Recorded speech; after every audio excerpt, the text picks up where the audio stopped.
저와 여러분을 포함해서 세상의 모든 사람들은 하나님의 말씀을 들어야 합니다. 세상은 점점 시간이 갈수록 끝을 향하여 가고 있고 악해 가고 있습니다. 윤리라는 것이 많이 무너지고 있습니다. 전쟁이 횡행하고 전염병에 대한 소식이 들려오고 있습니다. 사람들에게 이제 더 나은 삶을 살아야 된다라고 얘기를 해도 별로 효과가 없어 보입니다. 왜 세상에는 악이 끊이지를 않고 왜 문제가 끊이지 않을까요? 그 이유는 죄 때문입니다. 이기심 때문에, 자기 중심성 때문에 그렇습니다. 그런 사람들한테 이제는 마음을 고치고 그런 잘못된 경향을 버리고 좀 더 나은 삶을 살아보십시오 라고 말을 하는 것이 도움이 될까요? 별로 도움이 안 됩니다. 예를 들어서 중독에 빠져 있는 사람에게 그 중독에 빠지면 안 되는 이유들을 설명하고 그리고 그렇게 하지 말라고 이야기를 해도 별로 소용이 없습니다. 중독에 빠진 사람도 자기가 무엇을 잘못하고 있고 왜 이것이 안 되는 것인지 알고 있음에도 나올 수가 없습니다. 별로 소용이 없는 것이죠. 사람들에게 더 나은 삶을 살아보라고 그렇게 말하고 호소해 보는 것이 별로 효과가 없습니다. 그거는 성경 밖에서 세상의 사람들이 하는 말들입니다. 사회운동가들이나 철학자들이 하는 말들이죠. 좀 더 나은 삶을 살아보라고 합니다. 그러나 성경은 그렇지 않습니다. 하나님 말씀, 곧 성경은 그냥 겉으로 보이는 문제나 증상을 고치는 것이 아니라 그 질병의 원인 자체를 고치는 것이 바로 성경이 하는 일입니다. 성경은 왜 세상에 이렇게 시간이 지날수록 죄악이 관영하고 있는지, 그리고 어떻게 하면 그 죄악으로부터 자유케 될 수 있는지 그 방법을 우리에게 말씀하고 있습니다. 그것이 복음이 하는 일입니다. 왜 이 세상에는 악이 관영합니까? 왜 문제가 끊이질 않습니까? 세상이 계속해서 끝도 없이 질주하는 이유는 죄 때문입니다. 사람들이 하나님의 음성에 귀를 기울이지를 않습니다. 모든 아픔과 재앙은 사람이 스스로 결정한 그 죄의 결과이며 문제들일 뿐입니다. 하지만 복음은 무엇입니까? 세상이 하나님을 향해서 주먹질을 하고 세상이 하나님께 등을 돌렸을 때라도 하나님은 여전히 우리에게 찾아오셔서 말씀하십니다. 그것이 복음입니다. 사람들이 하나님을 거부하고 하나님 들으려 하지 않고 귀를 막고 소리치고 있어도 하나님은 멈추시지 않습니다. 끊임없이 찾아오십니다. 사람들을 통해서 하나님의 말씀을 대언하게 하십니다. 성문화된 하나님의 말씀을 통해 지금도 우리에게 들려주고 계십니다. 그것이 복음입니다. 포기하지 아니하시고 멈추지 아니하시고 우리의 반응이 어떻든지 상관없이 하나님께서는 계속해서 우리에게 찾아오시고 말씀하십니다. 오늘 성경은 말합니다. 이는 내 사랑하는 아들이요 내 기뻐하는 자니 너희는 그의 말을 들으라 하시는지라. 그의 말을 들어라. 그것이 하나님의 메시지입니다. 사랑하는 여러분, 혹시 어려움을 겪고 계십니까? 자신의 문제 때문에 마음속에 어려움이 있습니까? 세상의 악 때문에 여러분 마음이 많은 어려움 가운데 있습니까?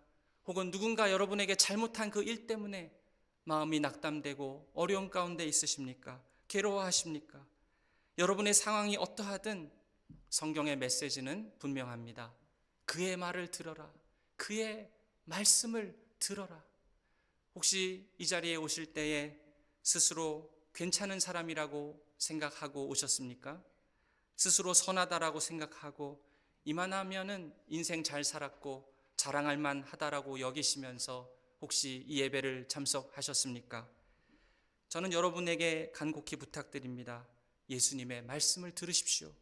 하나님의 말씀을 들으십시오. 여러분의 상황이 어떠하든 영적으로 어떤 상태에 있든 하나님의 말씀을 들으십시오. 이것이 성경이 우리에게 동일하게 주는 메시지입니다. 그의 말을 들으라 하시는 것입니다. 이렇게 이야기를 드리면 질문하는 분이 있을 것 같습니다. 왜 예수님의 말씀을 들어야 합니까? 왜 성경에 있는 말씀을 들어야 합니까? 오늘 본문은 우리가 하나님의 말씀을 들어야 하는 세 가지 이유를 말씀하고 있습니다.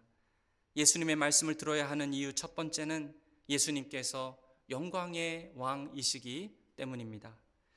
예수님이 메시아이십니다. 1절부터 보시겠습니다. 엿새 후에 예수께서 베드로와 야고보와 그 형제 요한을 데리시고 따로 높은 산에 올라가셨더니 그들 앞에서 변형되사 그 얼굴이 해같이 빛나며 옷이 빛과 같이 휘어졌더라. 해같이 빛나며 옷이 빛과 같이 휘어졌더라. 예수님에 대한 묘사입니다. 오늘 5절 말씀에 보면 빛 가운데 구름이라는 표현이 하나님이 하늘에서 말씀하실 때 그 빛난 구름이라는 표현이 나오는데 하나님도 빛이시고 예수님도 빛이라고 성경은 말하고 있습니다. 무엇입니까? 하나님은 신이시고 예수님도 신이십니다. 하나님의 본체가 예수님이시라는 뜻입니다. 출애굽기 34장에 보면은 모세도 시내산에서 내려올 때에 그 얼굴에 광채가 났습니다. 그래서 수건으로 덮었다라고 표현을 하는데 이 광채는 사실은 하나님의 빛을 받아서 얼굴로 반사한 것일 뿐입니다.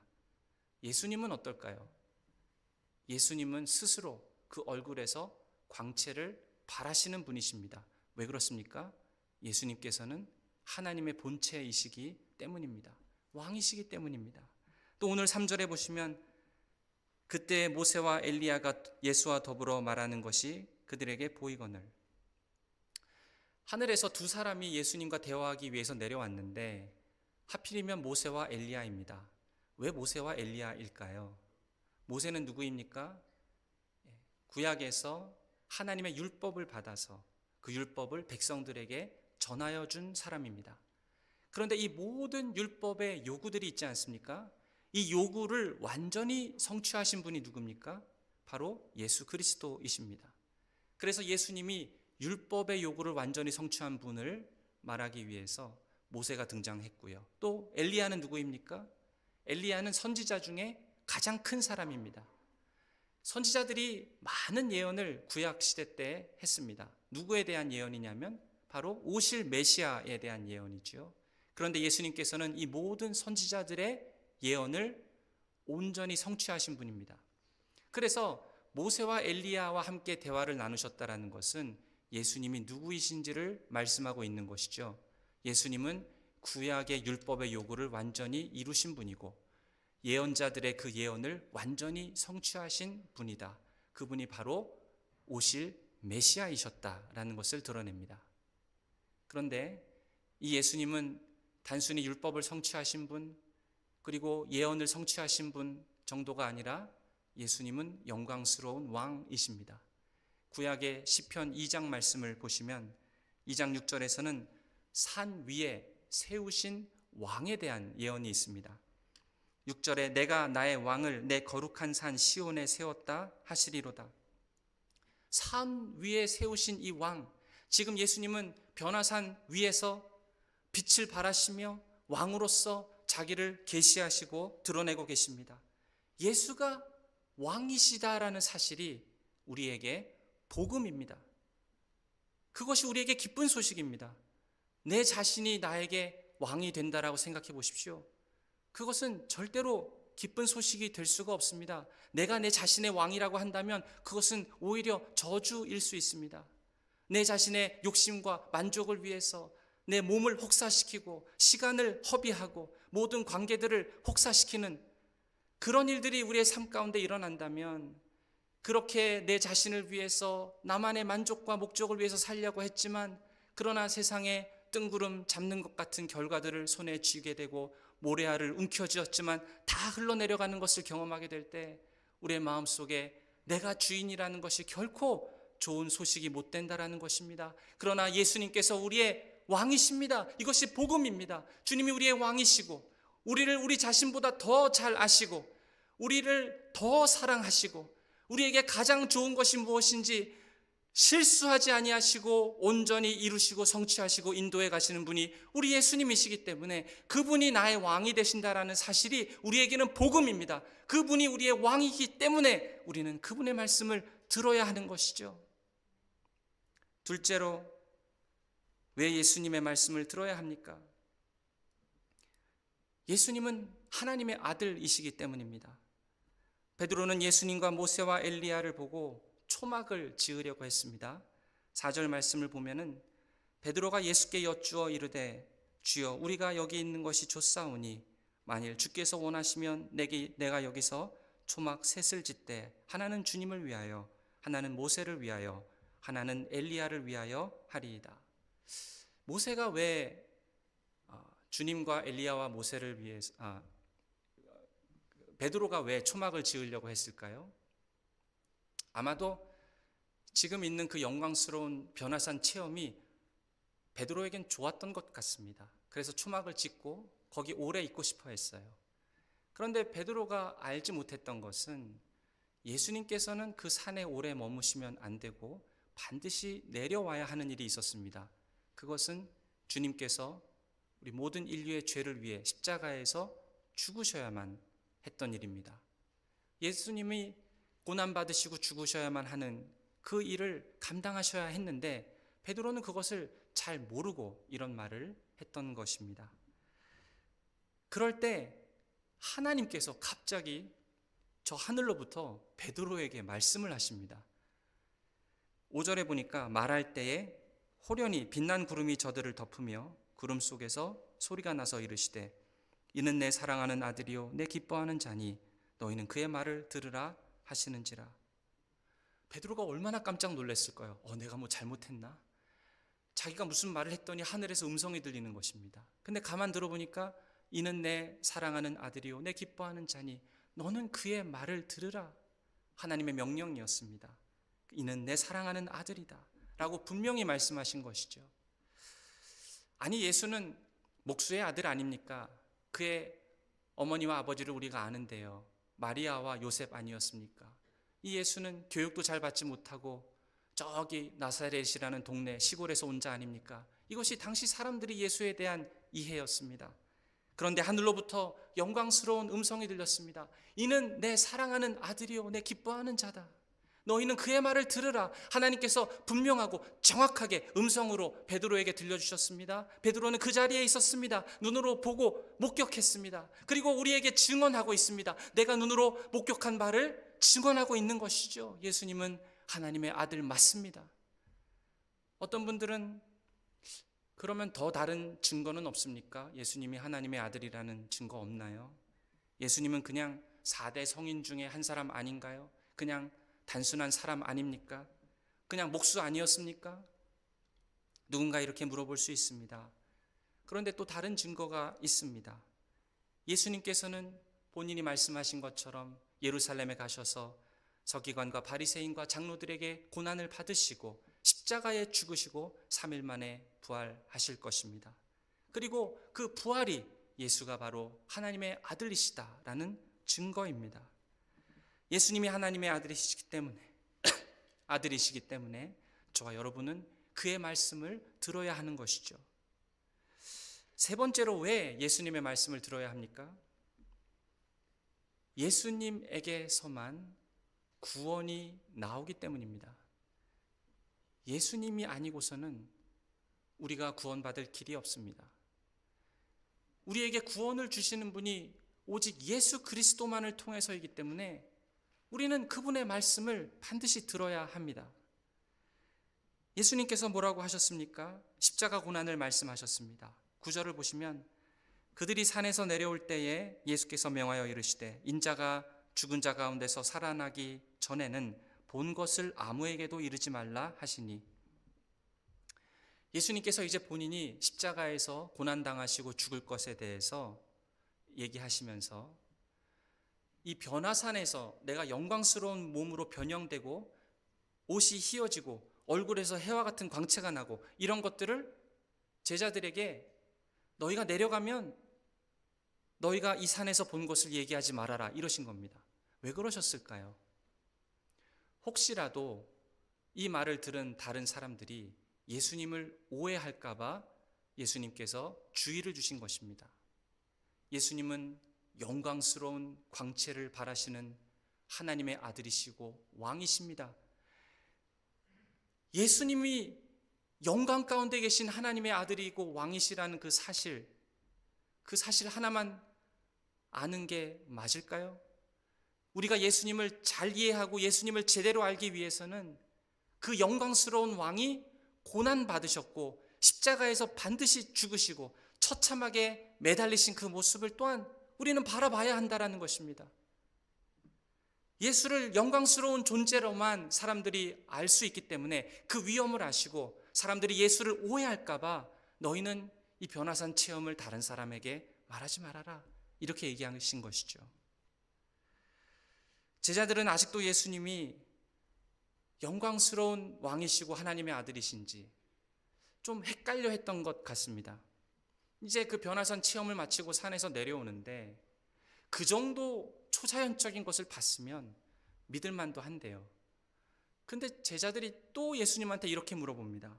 10절에 보니까 제자들이 물어 이르되 그러면 어찌하여 서기관들이 엘리야가 먼저 와야 하리라 하나이까?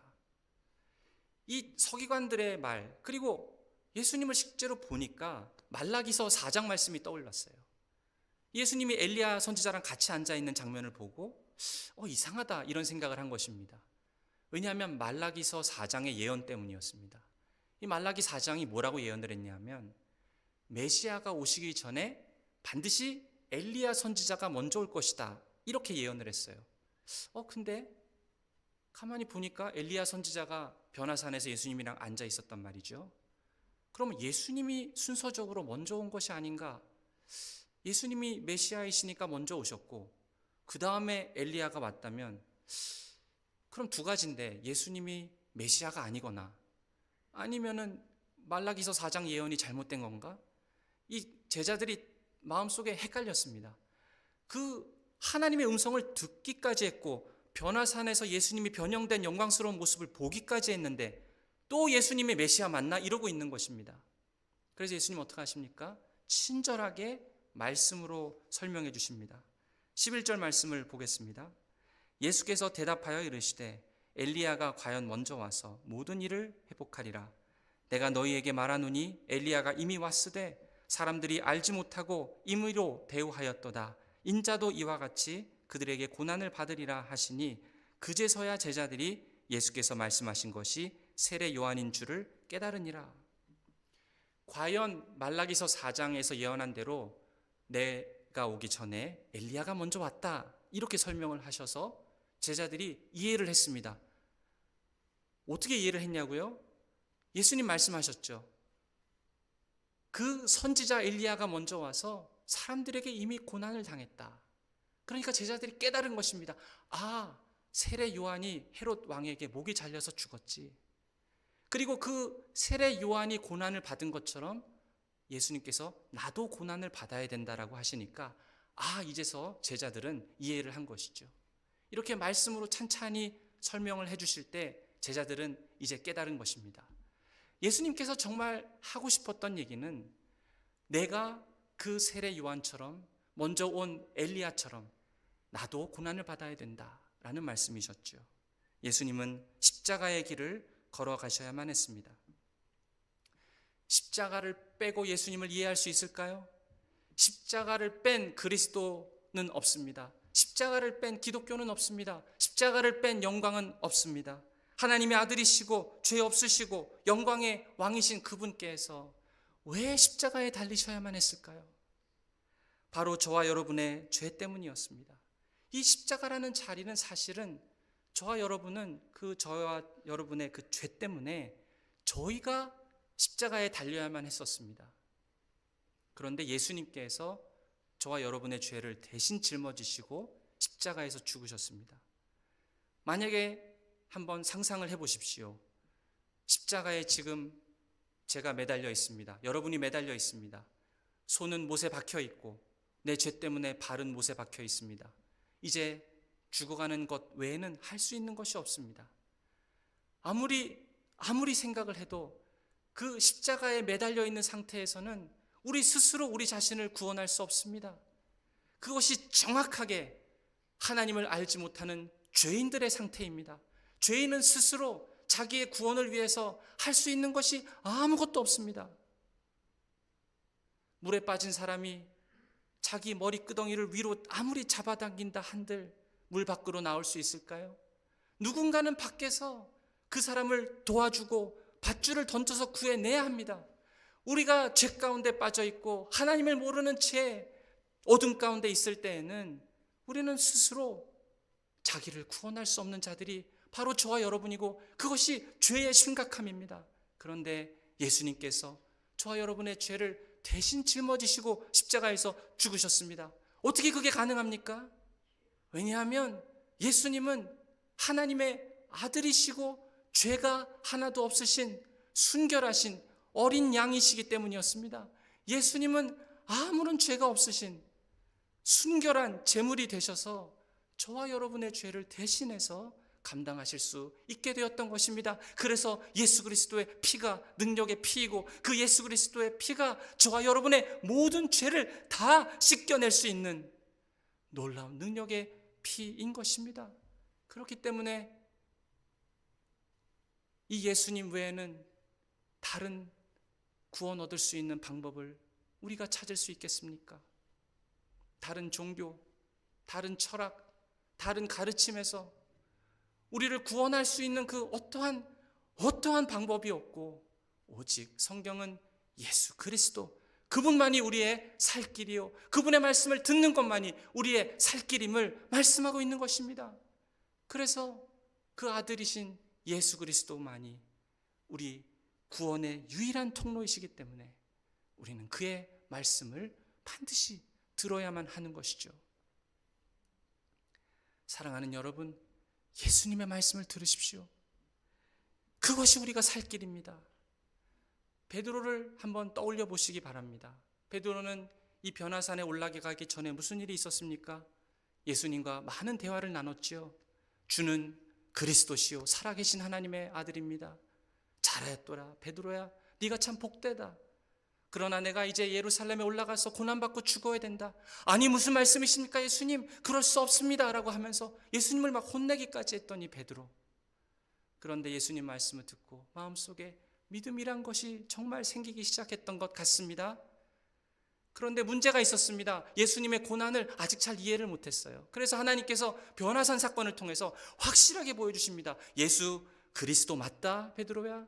예수는 나의 아들 맞다 베드로야. 이제 그는 고난받을 것이다. 네가 알아야 된다 베드로야. 이제 너는 예수의 말을 들어라. 그런데 그 영광스러운 초자연적인 놀라운 일을 경험하고 눈으로 목격하고도 내려올 때 또 어떻게 했습니까? 아 메시아 맞나? 아이 그럼 말라기 4장은 뭐지?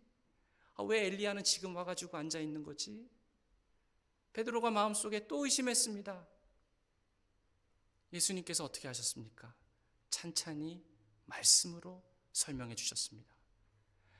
말씀으로 설명해 주시는 예수님의 음성을 베드로는 들었습니다. 너는 그의 말을 들으라. 베드로는 예수님의 말씀을 들었습니다. 그리고 나중에 깨달았어요. 아, 그분은 정말 예수님 하나님의 아들 맞으시구나. 그래서 나중에 베드로 후서 1장 16절에서 18장을 보면 이것에 대해서 베드로가 이렇게 간증을 합니다. 우리 주 예수 그리스도의 능력과 강림하심을 너희에게 알게 한 것이 교묘히 만든 이야기를 따른 것이 아니요 우리는 그의 크신 위엄을 친히 본 자라. 지극히 큰 영광 중에서 이러한 소리가 그에게 나기를 이는 내 사랑하는 아들이요 내 기뻐하는 자라 하실 때에 그가 하나님 아버지께 존귀와 영광을 받으셨느니라. 이 소리는 우리가 그와 함께 거룩한 산에 있을 때에, 우리가 누구죠? 베드로와 야고보와 요한이죠. 우리가 그와 함께 있을 때, 거룩한 산에 있을 때에 하늘로부터 난 것을 들은 것이라. 내가 눈으로 본 증인입니다 라고 하면서 변화산 체험을, 자기 신앙 체험을 간증하고 있습니다. 그런데 그 다음을 보셔야 됩니다. 그리고 바로 이어서 이렇게 썼습니다. 19절에 보면은 또 우리에게 더 확실한 예언이 있어 어두운 데를 비추는 등불과 같으니 날이 새어 샛별이 너희 마음에 떠오르기까지 너희가 이것을 주의하는 것이 옳으니라. 자기가 변화산에서 눈으로 목격한 그 엄청난 신앙의 체험보다 더 확실하고 더 분명한 체험이 있는데, 분명한 것이 있는데, 그것이 무엇입니까? 더 확실한 예언이 있어. 하나님의 말씀입니다. 너희는 그의 말을 들으라라고 하셨던 그 하나님의 명령대로 하나님의 말씀을 들어보니까, 그 말씀의 증거를 들어보니까 내 마음에 샛별이 떠오르는 것처럼 자기가 초자연적인 체험을 하는 것보다 더 확실하고 더 놀라운 깨달음, 마음속에 믿음이 베드로 안에 생겼던 것입니다. 사랑하는 여러분, 이것이 말씀이 우리에게 주시는 유익입니다. 말씀이 나타내는 증거입니다. 하나님께서 베드로에게 너희는 그의 말을 들으라 라고 했을 때, 그 말씀은 하나님께서 나에게 어떤 개인적인 특별한 계시를 주시나 보다 그런 거를 들으라라고 하시는 말씀이 아닙니다. 기도하는 중에 갑자기 하늘문이 열리면서 남들은 들어보지도 못한 그런 신비한 어떤 음성을 나한테 들려주고 그런 개인적인 계시를 받아라, 절대 그런 것 아닙니다. 그보다 훨씬 더 확실한 것이 있는데, 그것이 성경 말씀이라는 것이죠. 어떤 신앙의 체험보다 더 확실한 것, 어떤 변화산 체험보다도 더 확실한 것은 성경 말씀입니다. 그보다 우리의 마음을 더 견고하게 해주고, 그것보다 우리의 믿음을 더 견고하게 해줄 것이 없다라는 것이죠. 물론 우리도 변화산에서 베드로가 예수님을 만난 것이 저는 부럽긴 해요. 눈으로 보고 막 들리고 만지고, 예수님이 베드로의 등을 막 두드려 주시기도 했고, 그 구름 사이에 빛이 나면서 하나님 음성이 들리고, 얼마나 황홀한 체험입니까? 그러나 우리는 천국에 가서 예수님과 마주 앉아서 그렇게 대화할 것입니다. 그때를 바라보시고 그것을 기다리시고 그 순간을 우리가 소원하는 게 맞습니다. 그런데 지금 이 땅에서 우리가 해야 할 의무는 예수님의 말씀을 듣는 것입니다. 그 말씀을 깊이 생각하고 우리 마음속에서 깨달음이 올라오고 샛별이 떠오를 때까지 그 말씀을 깊이 상고하고 묵상하고 붙들고 생각하고 순종할 때, 우리가 이 땅에서 죽는 날까지 예수 그리스도를 따라가고 예수 그리스도를 닮아가는 그 모든 일에 필요한 모든 것들을 하나님께서는 성경 말씀을 통해서 우리에게 충분히 주실 것이라는 것을 믿으시기 바랍니다. 사랑하는 여러분, 예수님의 말씀을 들으십시오. 예수님의 말씀을 읽으십시오. 예수님께서 뭐라고 하셨습니까? 예수님의 말씀을 들어보십시오. 누가복음 19장 10장에서 이렇게 말하였습니다. 인자가 온 것은 잃어버린 자를 찾아 구원하려 함이라. 잃어버린 자를 찾아. 사람이 길을 잃었습니다. 집을 떠났는데 다시 돌아오지를 못합니다. 길을 잃어버렸습니다. 마음속에 답답함이 있습니다. 당황스러움이 있습니다. 소망을 잃어버렸습니다. 어떻게 해야 될지 알지를 못합니다. 길을 잃어버렸습니다. 그래서 우리는 주님의 음성을 들어야 합니다. 그분의 말씀을 들어야 합니다. 여러분, 혼란스럽고 길을 잃은 것 같고 거기에 죄에 꽉 묶여서 완전히 조종당하는 것 같을 때에 우리는 누구의 말씀을 들어야 합니까? 인자가 온 것은 잃어버린 자를 찾아 구원하려 하심이라. 이 말씀을 들어야 합니다. 예수님은 말씀하십니다. 나는 의인을 부르러 온 것이 아니요 죄인을 부르러 왔노라. 건강한 자에게는 의사가 쓸데없고 병든 자에게라야 쓸데있느니라. 마태복음 9장 말씀이죠. 우리가 죄를 지으면 우리 양심이 가만히 있습니까? 우리 양심이 우리를 향해서 고소하기 시작합니다. 우리의 양심이 내가 이전에 지었던 잘못된 모든 죄들을 다 들추어내서 다 밝혀서 우리를 공격하기 시작합니다. 그 양심이 우리를 채찍질하기 시작합니다. 그 양심의 고소와 채찍을 우리가 당하고 있을 때 내가 왜 그랬단 말인가? 내가 왜 그렇게 실수했단 말인가? 나 스스로도 나를 참 용서하기 어렵구나. 내가 왜 그렇게 결정했단 말인가? 그런 양심의 고소가 우리에게 들려올 때에 우리는 어떻게 그 양심을 잠재울 수 있겠습니까? 그 채찍질을 멈추게 할 수 있겠습니까? 누군가가 우리를 찾아와서 그런 모든 고소와 채찍질과 정죄감 가운데 누가 우리를 구원해낼 수 있겠습니까? 예수님의 말씀을 들으십시오. 나는 의인을 부르러 온 것이 아니요 죄인을 부르러 왔노라. 나는 세리와 죄인들의 친구다. 그러나 내 말을 들어라. 예수님 말씀하십니다. 사랑하는 여러분, 베드로는 예수님의 말씀을 듣고 구원받았습니다.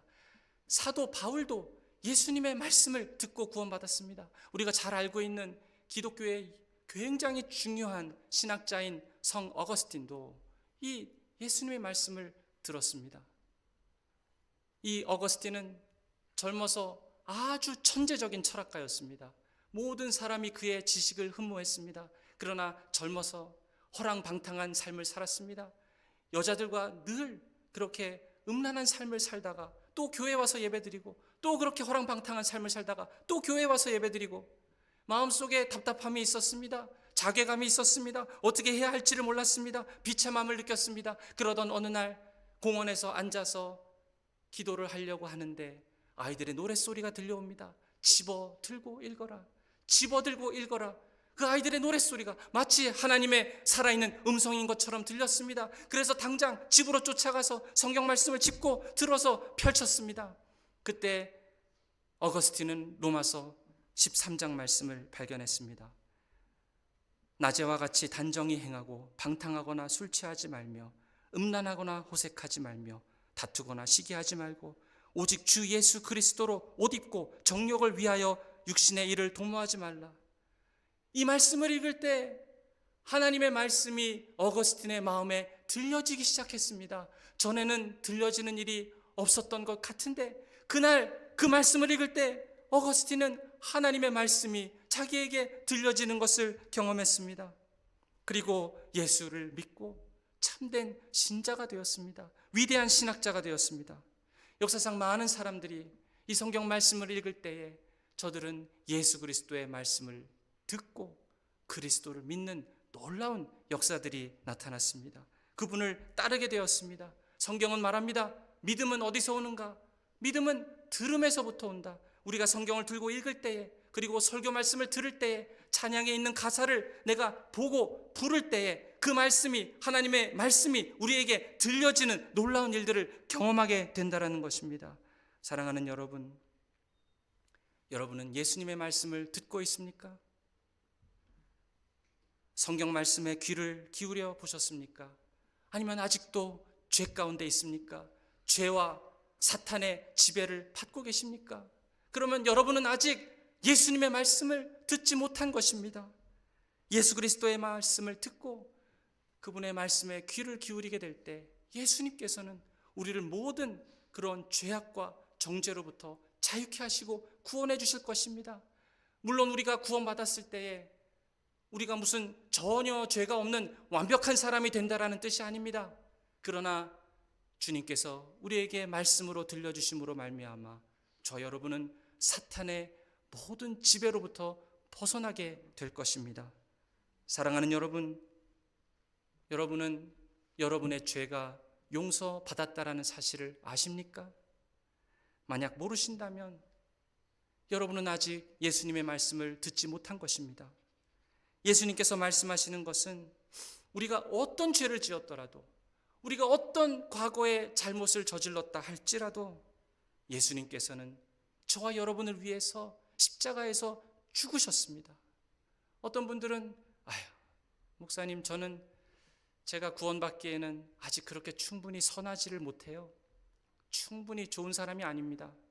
사랑하는 여러분, 예수님께서는 그렇게 충분히 좋지 않은 사람을 위해서 십자가에서 죽으셨습니다. 마태복음 20장 28절에서 이렇게 말합니다. 인자가 온 것은 섬김을 받으려 함이 아니라 도리어 섬기려 하고 자기 목숨을 많은 사람들의 대속물로 주려 하심이라. 예수님께서는 말씀하셨습니다. 선한 목자로서 양들을 위하여 나는 내 목숨을 버리노라. 그분의 말씀을 들으셨습니까? 예수님의 말씀을 읽을 때 나는 선한 목자다. 죄인들을 위해서 내 목숨을 버리노라. 사랑하는 내 아들아, 사랑하는 내 딸아, 너의 죄 때문에, 너의 그 죄를 용서하고 너를 구원하기 위해서 나는 십자가에서 죽었노라, 이렇게 말씀하시는 예수님의 그 음성, 그 예수님의 말씀을 들으셨습니까? 그러면 기뻐하시기 바랍니다. 여러분의 구원을 기뻐하시고 하나님의 선하심을 기뻐하시기 바랍니다. 예수님께서 선한 목자이시고 양들을 위해서 자기 목숨을 버리신다라는 이 말씀을 하셨습니다. 사랑하는 여러분, 여러분은 구원 받으셨습니까? 그리고 마지막으로 이 말씀을 드립니다. 예수님께서 모든 사람에게 하신 말씀입니다. 마태복음 16장에 누구든지 나를 따라오려거든 자기를 부인하고 자기 십자가를 지고 나를 따를 것이니라. 여러분은 예수님을 따르고 있습니까? 예수님을 따르는 것이 오늘 이 아침에 여러분의 가장 큰 소원이십니까? 예수님을 따를 때에 자기를 부인하고 자기 십자가를 지고 예수를 쫓아가는 것이 여러분의 소망이십니까? 하나님은 우리를 부르십니다. 예수님은 말씀으로 자기를 부인하고 나를 쫓아와라, 이렇게 부르고 계십니다. 우리 하나님께서는 말씀하십니다. 이는 내 사랑하는 아들이요 기뻐하는 자다. 너희는 그의 말을 들으라. 너희는 그의 말을 순종하라. 너희는 그의 말을 따르라. 오늘 이 아침의 예배를 통해서 하나님께서 우리에게 주시는 메시지입니다. 그 말씀을 듣고 그냥 귀로 흘리지 마시고 나의 생명을 위해서, 나의 영원한 운명을 위해서 그 예수 그리스도의 말씀을 붙잡으시고 들으시는 귀한 은혜가 있으시기를 우리 주님의 이름으로 축원드립니다. 같이 기도하겠습니다.